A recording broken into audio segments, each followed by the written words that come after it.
Bonjour et bienvenue à cette édition de la Tribune TVHR. Il y a plusieurs parcs de la ville de Saint-Jean-sur-Richelieu qui vont se refaire une beauté au cours des prochains mois et probablement des prochaines années également. Pour nous parler donc de ce dossier-là, je reçois Mme Marianne Lavoie, qui est directrice du service de la culture, du développement social et du loisir à la ville de Saint-Jean-sur-Richelieu. Mme Lavoie, bonjour. Bonjour. On va commencer par un premier dossier parce que l'inauguration s'est faite il y a quelques heures à peine. C'est le lancement, en fait, des travaux d'embellissement du parc Bella dans le secteur Iberville. Donc, parlez-nous un peu de ce projet-là qui sera vraiment exceptionnel pour Saint-Jean-sur-Richelieu. Exceptionnel, c'est le bon mot parce qu'il s'agit d'un parc complètement accessible et inclusif dont les citoyens du secteur, mais de toute la ville, là, évidemment, pourront profiter une fois les travaux achevés. Bon, qu'est-ce que c'est exactement un parc accessible et inclusif? En fait, un parc accessible et inclusif, c'est très simple. C'est un parc qui est pour tous. Il est vraiment conçu pour que tous puissent bien s'y déplacer et profiter des activités. Donc, évidemment, dans certains parcs de Saint-Jean, on a des équipements qui vont être adaptés. Donc, à ce moment-là, on parle d'un équipement où il y a une activité qui peut être faite par une personne qui aurait des limitations, par exemple. Le parc Bella, sa grande spécialité, c'est que, dans le fond, on va avoir une surface caoutchoutée qui va permettre à l'ensemble de la population de bien s'y déplacer de manière sécuritaire. Et les activités dans les différents modules du parc que vous avez eu l'occasion de voir ce matin en exclusivité au lancement seront à ce moment-là pour tous et les enfants pourront en profiter avec les amis et non pas seuls dans un équipement spécialisé. Bon, donc on a en fait lancé les travaux du parc. Est-ce qu'il y a un échéancier pour que la population puisse y avoir accès? Oui, les travaux sont prévus de débuter cet automne pour s'achever en 2026. Donc, évidemment, avec les travaux, on ne sait jamais exactement la date, mais les gens du secteur et de la ville pourront en profiter là, dès 2026. Est-ce que je me trompe si je dis que c'est une offre unique en Montérégie, ce parc-là? Je ne sais pas s'il y a d'autres parcs tels quels dans une autre ville, mais c'est assez rare d'avoir un parc aussi bien adapté aux besoins. Une des spécifications de ce parc-là, c'est qu'il va avoir un bloc sanitaire, ça a l'air banal, là, mais qui va être adapté avec un lève-personne, une table à langer pour adultes. Ça fait une offre unique parce que des gens qui ont, exemple, un adulte ou un enfant ayant des besoins vraiment particuliers vont pouvoir bénéficier d'une activité sur un plus long étendue de temps sans risquer de devoir retourner à la maison en catastrophe ou quoi que ce soit. L'ensemble, il y a également des stationnements accessibles qui ont été prévus pour ça, pour s'assurer que le parcours complet dans le parc, il soit adapté aux besoins de tous. Bon, pourquoi avoir ciblé ce parc-là, justement, pour cette offre-là pour Saint-Jean-sur-Richelieu? Le parc est bien situé parce que quand on parle d'un parc accessible et inclusif, bien, ça vise l'ensemble du territoire. Mais il y avait également une opportunité parce qu'il y avait un besoin de parc dans ce secteur-là pour le voisinage. Okay. Donc, évidemment, c'est aussi un parc de voisinage pour les gens du secteur. Et on avait ce terrain qui présentait là, un potentiel idéal là, pour développer cette installation-là. Bon. Deuxième projet important, c'est la semaine passée, on a fait l'ouverture du parc Canin dans le secteur Saint-Luc. C'est le troisième à Saint-Jean-sur-Richelieu. Peut-être nous parler de ce parc-là et la particularité du parc Canin. Oui, bien, c'est un nouveau parc Canin. On avait ce besoin-là était identifié dans le secteur Saint-Luc. Et également, bien, les propriétaires de chiens sont en croissance sur notre territoire. La particularité de ce parc Canin-là, c'est qu'il présente un bon pied carré, mais il y a un espace qui va être dédié pour les petits chiens. Donc, on évite là, le croisement là, qui peut être parfois insécurisant là, pour les propriétaires de plus petits chiens.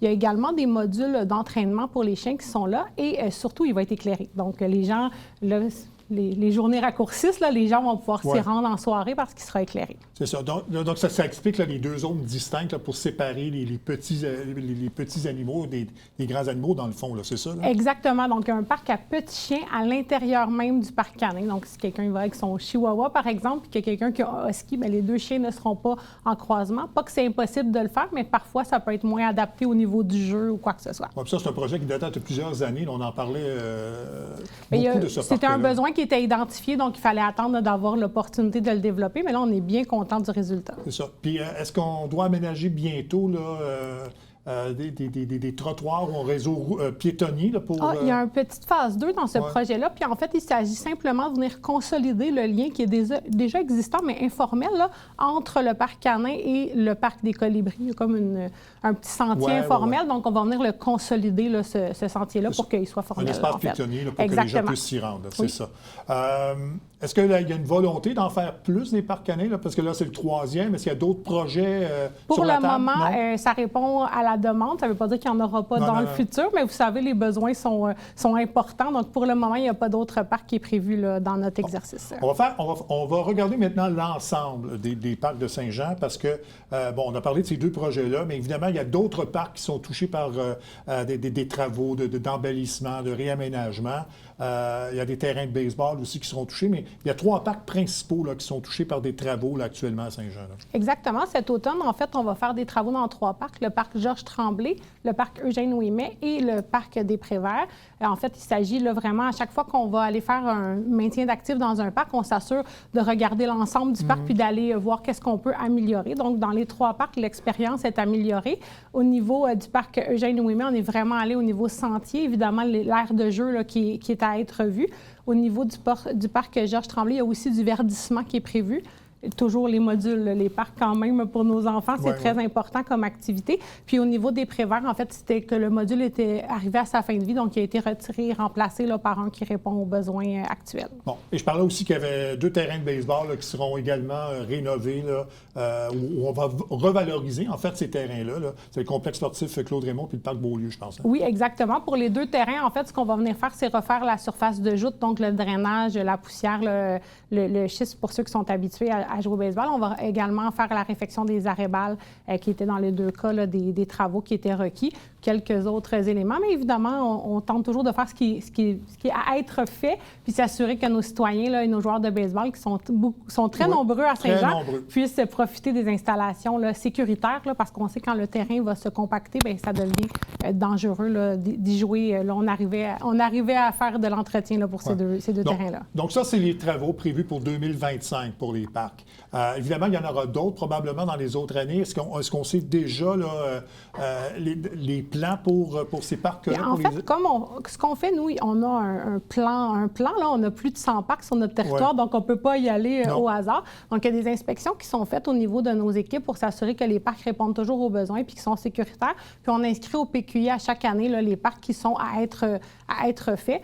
Dans le PQI qu'on vient d'adopter, là, le PTI, excusez-moi, on parle de 24 millions de dollars là, qui sera investi dans nos installations sportives et nos parcs. Nous, on tente tout le temps d'avoir l'objectif d'avoir des parcs à proximité pour que nos citoyens puissent s'y rendre à pied. Là, c'est une aspiration, c'est pas toujours scientifique, mais il faut en prendre soin donc, de ces parcs-là. Donc, on s'assure vraiment là, de faire un plan d'entretien qui soit adéquat. Là. Donc, vous avez parlé d'une centaine de parcs à Saint-Jean? Oui, exactement. C'est quand même beaucoup. Il y en a 80, là, quelques là, qui ont des modules de jeu à proprement dit, comme on pourrait dire pour les enfants, mais en tout, là, c'est une centaine de parcs et espaces verts, donc ça fait beaucoup, mais c'est important. C'est un besoin vraiment pour la population, socialiser, vivre un mode de vie sain, que nos enfants puissent aussi s'épanouir et grandir dans nos espaces verts. C'est vraiment important.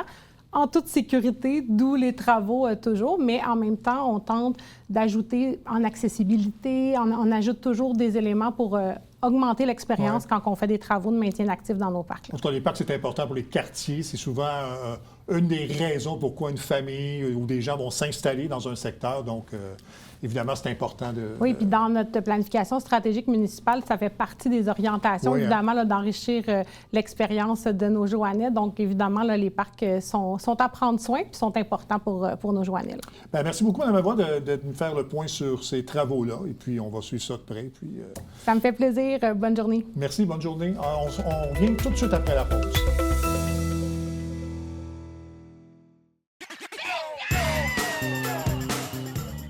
Le temps adepte du bingo, Télébingo vous permet de jouer dans le confort de votre foyer.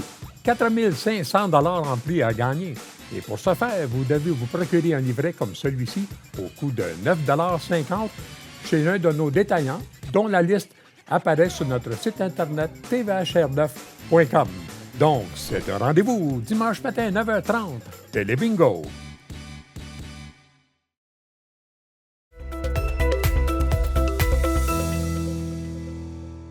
Plusieurs cas de rage du raton laveur ont été signalés, particulièrement dans l'est de notre territoire, mais évidemment, il y a une haute surveillance dans le Haut-Richelieu et en Montérégie particulièrement. Et pour nous en parler, on a Mme Marianne Gagné, qui est coordonnatrice provinciale de la surveillance et du contrôle de la rage au ministère de l'Environnement et de la Faune. Mme Gagné, bonjour. Bonjour. Peut-être nous parler un peu de votre rôle, justement. Qu'est-ce que vous faites exactement là, pour dans cette situation-là? Oui, moi, je suis biologiste de formation, donc mon rôle est d'assurer le bon déroulement, le fonctionnement là, de nos opérations de surveillance et contrôle. Donc, la surveillance de la rage du raton laveur, c'est qu'on veut savoir la rage est où sur le territoire. Et le contrôle, c'est qu'on va notamment vacciner les animaux sauvages pour éviter que la rage se propage sur le territoire. Puis les objectifs de ces opérations-là, ultimement, c'est la protection de la santé humaine parce que les animaux sauvages peuvent transmettre la maladie, la rage, là, aux humains. Bon. On vous reçoit parce que, au cours des dernières heures, vous avez survolé la région. Vous avez même participé à une opération de vaccination, d'épandage de vaccins. Peut-être nous parler de la situation dans notre région avec la rage du raton laveur. En fait, au Québec, en ce moment, là, et depuis décembre dernier, on a une recrudescence de la rage du raton laveur. On n'avait pas eu de cas au Québec là, de manière importante comme ça depuis 2006 à 2009, le dernier foyer de rage qu'on a réussi à éliminer. Et là, bien, depuis décembre dernier, on est à 54 cas confirmés à ce jour de rage du raton laveur chez des ratons laveurs. On a 2 moufettes aussi là, inclus là-dedans. Donc, c'est quand même préoccupant comme situation. Puis c'est pour cette raison-là qu'on met de l'avant des opérations d'envergure qui ont débuté le 6 août avec l'épandage d'appâts vaccinaux par avion. Ensuite, on a transféré vers une méthode qui est plus au sol et on conclut là, cette phase d'opération-là avec largage aérien par hélicoptère là, dans les prochains jours. Bon. On parle d'épandage de vaccins. Je parlais de cas, c'est surtout Farnham et Venise en Québec où on a remarqué des cas particuliers, mais évidemment, la région est à risque quand même. Quels sont les effets de la rage du raton laveur d'abord? Qu'est-ce que les citoyens doivent faire, justement, dans une telle situation?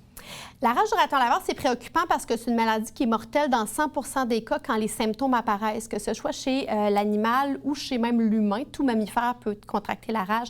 Ça se transmet par la salive. Donc, c'est pour ça qu'on fait ces opérations-là. Puis ce que les citoyens peuvent faire, premièrement, pour se protéger avant tout, c'est vraiment d'éviter tout contact avec les animaux sauvages.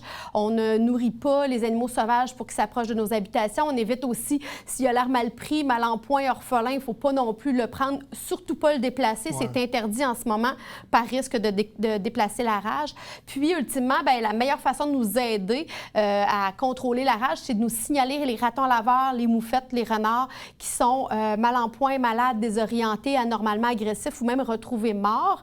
On va les tester, ces animaux-là, puis ça nous permet de savoir la rage est rendue où dans la région, puis à quelle intensité également. Oui, c'est ça. On va mettre d'ailleurs le numéro de téléphone à l'écran pour ceux qui veulent rapporter justement des cas, des signalements d'animaux, parce qu'on parle de ratons laveurs, mais vous l'avez mentionné, là, les moufettes, entre autres, renards, oui. Parce que c'est des espèces qui utilisent le même habitat. Donc, okay. Quand la rage du raton laveur se retrouve dans un secteur, c'est chez ces espèces-là, en premier, qu'on va les retrouver. Donc, c'est les espèces visées, mais ça peut se transmettre, comme je le mentionnais, à l'humain, mais aussi aux chiens et aux chats. C'est important de faire vacciner ces animaux de compagnie aussi. Donc, je vous mentionnais que le signalement, il est possible de le faire par téléphone, mais aussi un formulaire en ligne. Les appels sont traités en semaine là, de jour pendant les heures ouvrables. Oui. J'ai l'impression, et c'est peut-être une impression, je demeure en campagne et je m'aperçois qu'on voit de plus en plus d'animaux qu'on ne voyait pas se promener un peu partout. Est-ce que les changements climatiques peut amener ce problème-là, la recrudescence justement de présence d'animaux sauvages comme ça avec la rage? C'est difficile de dire exactement la cause. Est-ce qu'il y a plus d'animaux sauvages? Peut-être que oui, peut-être que non. C'est sûr que les animaux sauvages comme les ratons laveurs, moufettes, renards, là, et c'est des animaux qui vont vivre naturellement près des humains. Ils vont vivre en milieu urbain, périurbain, ils retrouvent des abris sous nos cabanons, dans notre entre-toit. Donc, de la nourriture aussi, le compost, les potagers, tout ce qui est, même si on décide de nourrir les chats à l'extérieur, c'est pas une bonne idée parce que les ratons laveurs vont se nourrir. Donc, c'est normal de les voir dans notre environnement, mais il faut limiter les sources d'abris et de nourriture pour essayer de limiter au maximum les problèmes de cohabitation, mais aussi les risques de maladie. Ouais. Là, vous êtes en campagne de vaccination jusqu'au 20 septembre. Oui, ça devrait se terminer cette semaine, là, 19-20 septembre au plus tard. Est-ce qu'il y a d'autres campagnes de prévues? On va analyser la situation pour voir si on a besoin d'une autre campagne de vaccination? Bien, c'est difficile d'analyser la situation en ce moment parce que l'effet de la vaccination, c'est comme un vaccin, quand on se fait injecter un vaccin, ça prend quelques semaines avant que l'immunité fasse son œuvre. Donc, il est déjà prévu que cet automne, on fasse une campagne de vaccination pour augmenter encore plus l'immunité. On avait déjà fait une campagne ce printemps. On a fait notre principale campagne cet été. Puis là, on va conclure au mois d'octobre avec une vaccination aussi, encore des dépendages d'appâts vaccinaux. Le secteur et l'ampleur de l'opération, les informations vont être communiquées au cours des prochaines semaines. Donc, il est trop tôt pour savoir si la campagne, les 2 campagnes de vaccins ont rapporté des dividendes? C'est trop tôt pour le savoir? Bien, en ce moment, c'est dur, c'est ça. Comme je vous dis, là, on est mi-septembre environ. La campagne, là, les épandages à pas vaccinaux de l'été, c'est fait à partir du début août jusqu'à 20 août. Donc, puis là, maintenant, cette semaine encore, en effet, c'est difficile, mais on va le voir au cours des prochaines semaines. Mais on planifie quand même à l'avance des opérations là, pour être en mesure de mettre toutes les chances de notre côté pour augmenter l'immunité. Puis des animaux, plus il y a d'animaux vaccinés dans la population de ratons laveurs, plus ça forme dans le fond une barrière vaccinale qu'on appelle là, contre la propagation de la maladie en milieu naturel. Mais l'épandage de vaccins se fait surtout en territoire boisé. Là. C'est sûr qu'il y a des animaux qui vont peut-être se rendre un peu plus loin là, dans les domiciles, mais on cible surtout les environnements boisés. C'est variable. Je vous dirais qu'on va en milieu, tu sais, c'est ça, plus boisé, plus agroforestier, plus agricole. Autour des bâtiments de ferme, c'est souvent un très bon endroit. Le long des cours d'eau, aussi, là, les calvettes, là, les ponceaux qui traversent les routes aussi. En ce moment, les maïs, là, les longs des champs de maïs aussi, mais des fois, c'est même à proximité des habitations, en milieu plus périurbain, dans les parcs urbains. Des fois, il y a même des randonnées dans certains secteurs, des fois des villes et tout ça. Donc, c'est des endroits aussi qu'on va viser pour mettre des appâts vaccinaux.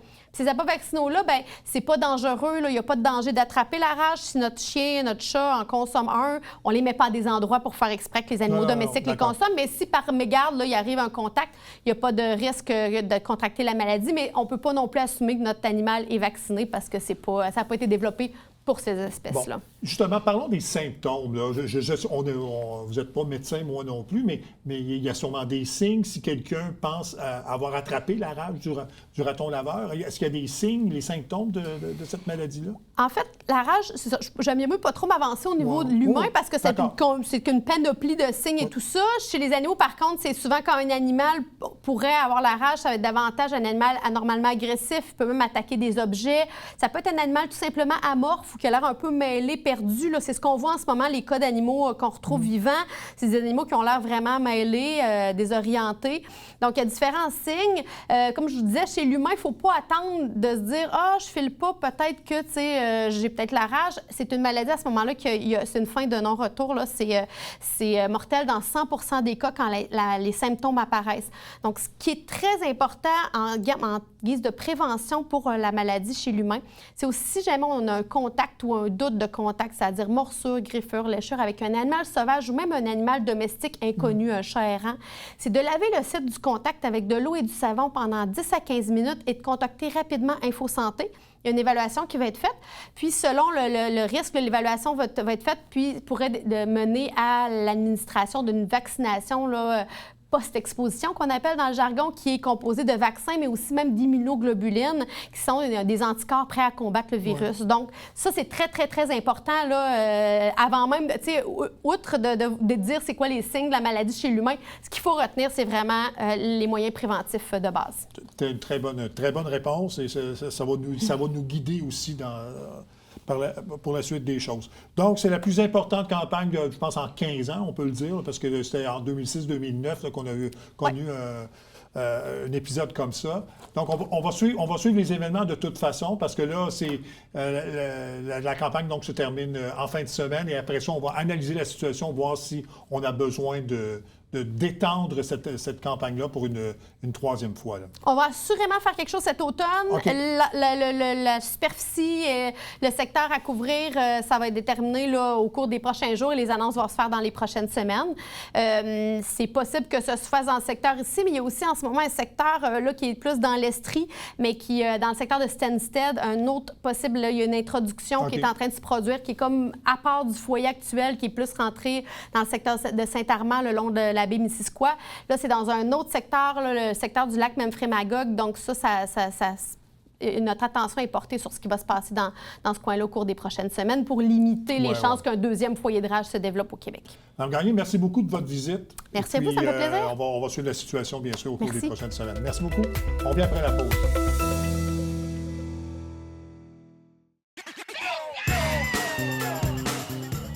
Vous êtes un adepte du bingo. Télébingo vous permet de jouer dans le confort de votre foyer.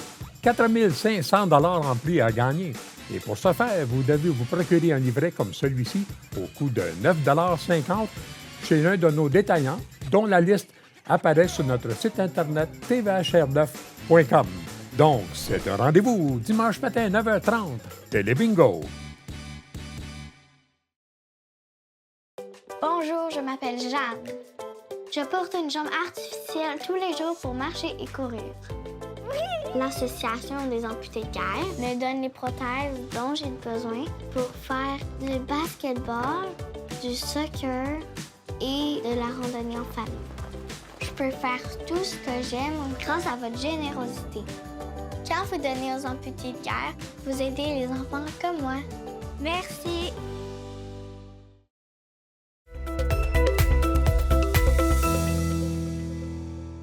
Mon prochain sujet, on va vous parler d'une entreprise qui a célébré en fin de semaine ses 10 ans au centre-ville de Saint-Jean. Et après l'entrevue, j'ai l'impression que vous allez avoir l'eau à la bouche parce que je parle bien sûr de 13 chocolats et je reçois le chocolatier propriétaire de l'entreprise, M. Pascal Daou. M. Daou, bonjour. Bonjour.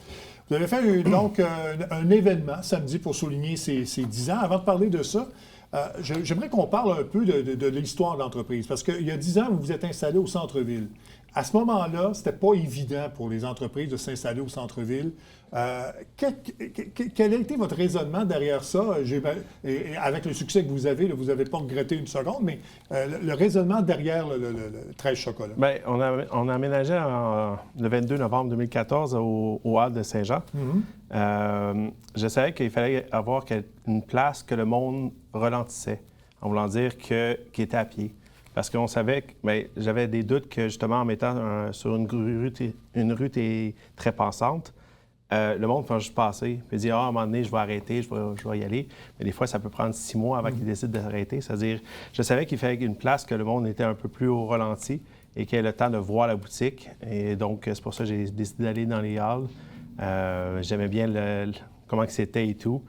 Mais il y a quand même beaucoup de travail à faire à connaître le produit et connaître le chocolat. Au Québec, surtout vous le disant, le chocolat n'était pas aussi connu au Québec. Là, ça commence à se faire plus connaître, ça c'est le fun. Bon. Et là, donc, en fin de semaine, vous avez décidé donc de célébrer ces 10 ans-là avec un événement. Ça s'est bien passé? Oui, très bien. Ma copine, justement, a commencé, c'est elle qui a organisé tout ça. Mais on voulait faire un brunch, justement, pour que le monde puisse goûter à tous les produits qu'on a faits depuis le début, justement. Et puis, ça a été vraiment le fun avec une tour de macarons, 300 macarons avec une fondue au chocolat. On était chanceux aussi encore. On a pu acheter des fromages de Gré des Champs avant, avec la mauvaise nouvelle qu'on a eue pour eux. Puis, on a essayé de diversifier un peu nos produits. Les clients étaient vraiment contents. Après, on a pu faire un tour de la boutique pour expliquer un peu comment ça se fait, le chocolat et tout. Ma blonde va faire aussi de faire une dégustation, apprendre comment goûter le chocolat. Bon. Qu'est-ce qui explique le succès de 13 chocolats? Parce que tous les clients qui y vont, évidemment, moi j'en suis je suis un client régulier. Qu'est-ce qui explique le succès de l'entreprise? Bien, on essaye. La chose qui nous fait diversifier un peu pour nous, il y a plusieurs raisons. Je trouve que, on n'utilise aucun arôme, ni naturel ou artificiel, aucun concentré. 2, on essaie d'utiliser le plus de produits locaux. Peu importe c'est quoi, on essaie de le trouver. Des fois, on est chanceux, des fois, les personnes viennent nous voir. Mais on essaie si la version au Québec qui se fait est de qualité, on y va tout le temps vers ça, qui donne le goût vraiment aux choses de qu'est-ce qu'ils sont supposés d'être. Et je crois qu'il y a un peu mon côté gourmand aussi qui aide aussi là-dedans, de trouver qu'il y a tout le temps quelque chose à faire. Mais les clients nous aident beaucoup. Ils nous arrivent avec des idées des fois. On est ouvert à leur point de vue. Parce que qu'est-ce que j'aime aussi, c'est avoir un point de vue en dehors de la boîte, qui n'est pas tout le temps le nez dans le chocolat, dans les produits. Après ça, je vois, ça serait peut-être une idée, je pourrais peut-être l'adapter pour qu'est-ce que c'est notre mentalité sur le chocolat. Mais on essaie d'être tout le temps ouvert, de tout le temps goûter, d'être ouvert aux choses. Oui, parce que vous avez une passion pour... parlez-nous un peu d'où est venue votre passion, justement, pour le chocolat, là, parce que vous avez un parcours quand même intéressant là-dedans. Oui. Le parcours est un peu long. Je vais essayer de le faire simple un peu. En tant que tel, c'est quand j'étais jeune, je voulais devenir pâtissier. À un moment donné, je voulais devenir chocolatier parce que j'aimais justement le chocolat. J'avais peut-être 9 ans. Mon beau-père disait, lui, il était déjà dans le domaine de la pâtisserie, puis il me disait « Fais pas ça, c'est un crève-faim. » quand on est jeune, on ne veut pas manquer d'argent. C'est-à-dire, j'avais laissé tomber ça, c'était passé à d'autres choses. En 2000, j'avais 16 ans, j'ai eu une opération au cerveau. J'ai eu un anévrisme géant. Ils m'ont mis dans le coma pendant 5 jours. En me réveillant, je n'étais plus capable de parler, marcher, écrire, whatever, toute l'affaire. C'est-à-dire, c'était tout à reprendre le tout. L'école, ça fonctionnait sur ça. C'était pas la meilleure chose. J'ai essayé de finir mon secondaire 5 quand même. J'ai pris un 10 ans supplémentaire pour essayer de le finir. Je n'étais pas capable. Le français n'était pas là. Puis j'ai encore une paralysie du côté droit, c'est-à-dire écrire, c'était affreux. C'est-à-dire, ma mère m'a offert d'aider une amie en France d'ouvrir une chocolaterie. Je l'aidais à m'occuper des enfants, mais les enfants commençaient l'école assez tôt. C'est-à-dire, pendant le jour, je l'aidais à ouvrir la chocolaterie, puis j'ai adoré ça. Je passais peut-être 8 mois en France. Après ça, je suis revenu ici au Québec pour faire... j'ai fait une équivalence de secondaire 3 parce que je ne l'avais pas non plus. J'ai fait mon DEP en pâtisserie justement à Longueuil. Puis j'ai travaillé... J'étais chanceux de me faire choisir parce qu'habituellement, on ne prend pas les Québécois en chocolaterie. Mais j'ai été choisi dans une chocolaterie à Montréal. Puis en 2014, avec ma copine, on a ouvert 13 chocolats. Bon. Et là, vous avez une deuxième succursale à Saint-Bruno, donc ça va bien. Vous utilisez aussi une technique particulière pour fabriquer votre chocolat, non? Ah oui, le bean to bar, vous voulez dire? Oui. Oui, le bean to bar, parce que beaucoup de personnes pensent que toutes les chocolateries partent directement de la fève de cacao. C'est très, très rare. Je ne connais pas d'autres chocolateries, vraiment chocolateries, qui font vraiment de tout, qui font directement le chocolat. Mais vraiment, partir de la fève, c'est quand même très rare. Je crois même pas dizaine au Québec, peut-être une trentaine au Canada, mais c'est en petite quantité. La raison de faire ça, justement, c'est de pouvoir faire un chocolat, unique, parce que c'est ma recette. J'importe les fèves directement du fermier. Donc, ma recette est unique. Et 2, ça fait un chocolat équitable. Parce que pour certains producteurs, c'est entre 2 semaines à 2 mois de paye pour se payer une tablette de chocolat. C'est-à-dire, au moins en payant les fèves directement au fermier, directement à la source, on sait que cet argent-là va aux bonnes personnes. Monsieur Daou, je voulais faire un clin d'œil sur les 10 ans de 13 chocolats. Comme je l'ai dit, pour les gens qui ne connaissent pas l'entreprise, allez faire un détour, ça vaut vraiment la peine. Félicitations, je vous en souhaite 10 et 10 autres dans le centre-ville de Saint-Jean. Merci beaucoup de votre visite. Merci beaucoup. Ça complète cette édition de la Tribune TVHR. J'espère que ça vous a plu, mesdames, messieurs. À la prochaine. Au revoir.